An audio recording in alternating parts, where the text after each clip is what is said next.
Yeah, now we're on the island road. I don't think it'll flood today, but I've had to turn around because I didn't want to pass my new truck into the water. Chief Demay Nakan has watched his tribe's homeland, known as Isle de Jean Charles, vanish into the sea before his eyes. Where you videoing now, that was marshland. Me as a kid, that was all marshland. Clinging to the Louisiana coastline by a narrow road flanked by rising Gulf waters on both sides, the island has lost more than 98% of its land to erosion, sea level rise, man-made canals, and destructive storms.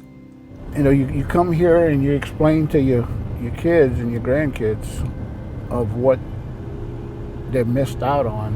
It's not like it was when I grew up there. It's changed so much. Every storm got worse. And now they're getting even stronger and getting larger. For Hurricane Francine, the water came over these rocks. On the island, there was, I think, 8-9 feet of water. The island is so vulnerable to rising seas, it became the focus of the first federally funded climate relocation project in the United States. Isle de Jean Charles won a first-of-its-kind federal grant to resettle these climate migrants. This morning, the first residents from Isle de Jean Charles moved into their new homes.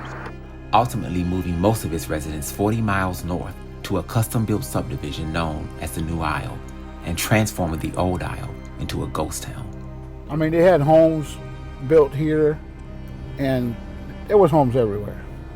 Vacant homes emerge from overgrown grass. These houses are empty. And remnants of the past storms are everywhere. Yeah, this is our family home.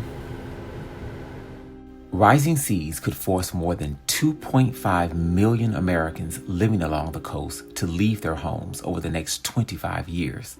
And the first of its kind project in Isle de Jean Charles was originally meant to pave the way for future climate relocations across the country. So we wanted to know what life has been like for these self-described climate pioneers since they relocated to higher ground. Okay, we have just arrived in New Isle, which is a subdivision outside of Houma, Louisiana. And what we found seems far from the national model they had hoped for. I feel like we got lied to be honest with you. They told us a bunch of stuff, and then whenever the houses got made, everything else got turned around. Let me put it to you this way. They went ahead and built houses, but they forgot they were building homes. This was supposed to be a model, not just for us, for the rest of the country, maybe the world. So why let it fail?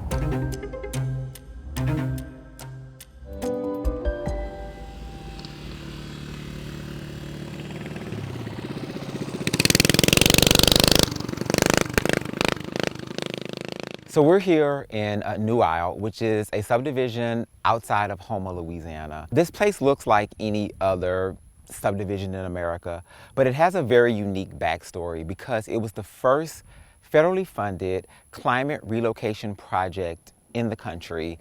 But somewhere along the way, this project went from being a symbol of climate progress to a controversial and divisive mess. And we're here today to talk to residents to understand what went wrong, as there are still millions of Americans who live along the coast as our climate crisis worsens.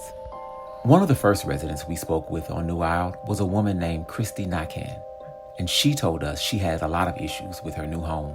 When it rains, the door handles get wet and it leaks from the inside. Yeah, it's dripping from the door handle. I'll be damned. Even a simple downpour, it will do that. During the hurricane, we had to put the towels around the door handles because it rains and it leaks through it.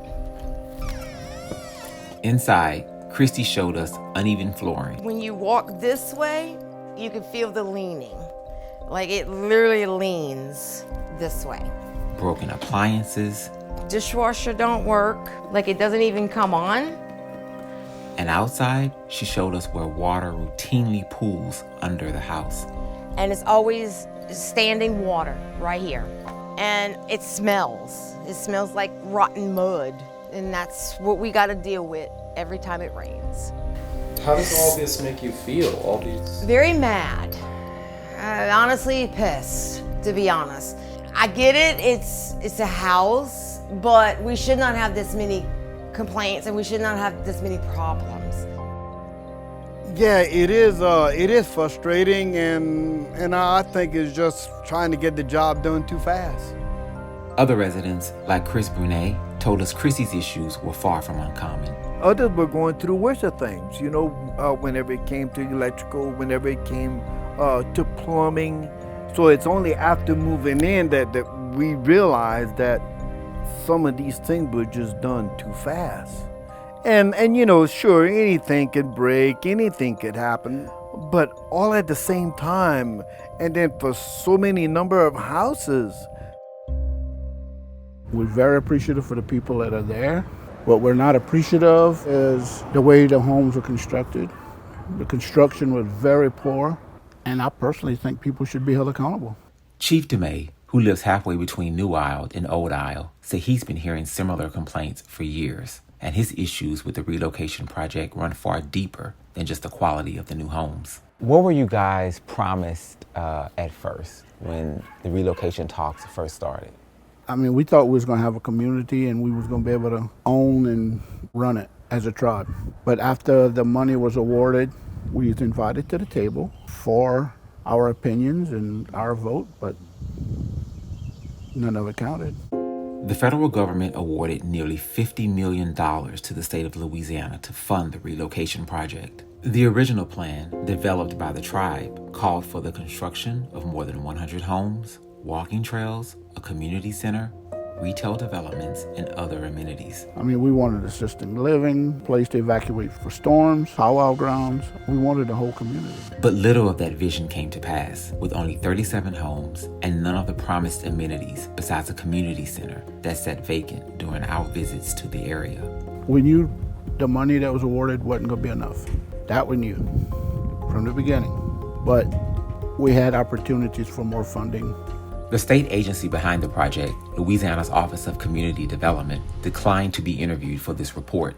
But the agency did respond to written questions, and they wrote in part that understanding and honoring residents' needs and their vision for a future community was one of the project's highest priorities. They say the homes in New Isle were designed to be resilient to environmental hazards, but they also said that the community's wishes did not always align with the federal laws and regulations governing the use of funds, noting that the project was designed as a community resettlement, not a tribal resettlement. But for Chief DeMay, the disconnect between the original plan his tribe developed and the final plan put in place by state government is just too much to bear. Our vision was slowly, like the property on the island, slowly vanishing away. And the vision, it did vanish. What would it take to make y'all whole again? Give us the original plans. Make it a model resettlement for the rest of the country and the western world. But like us moving over here, I really don't think it was a celebration or even an opportunity, in spite of the new houses. It was a decision that I had to make because of what was happening with my environment, that I was forced to make that decision. Chris Brunet, like many of the New Isle residents we spoke with, still wishes more could have been done to save the island. My name, my identity, my history, my genealogy, everything comes from Isle Jean Charles for me.